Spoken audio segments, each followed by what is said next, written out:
মোস্তফি bus stand থেকে 300 গজ পূর্ব দিকে ভয়াবহ সড়ক দুর্ঘটনা।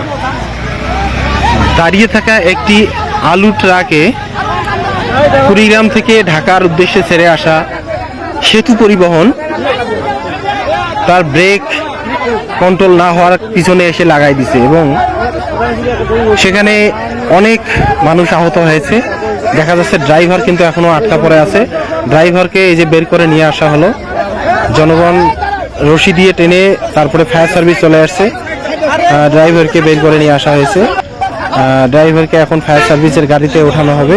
এই ইনি হচ্ছে ড্রাইভার। ভয়াবহ দুর্ঘটনা আসলে। ড্রাইভার প্রায় 1 ঘন্টা ধরে আটকা ছিল।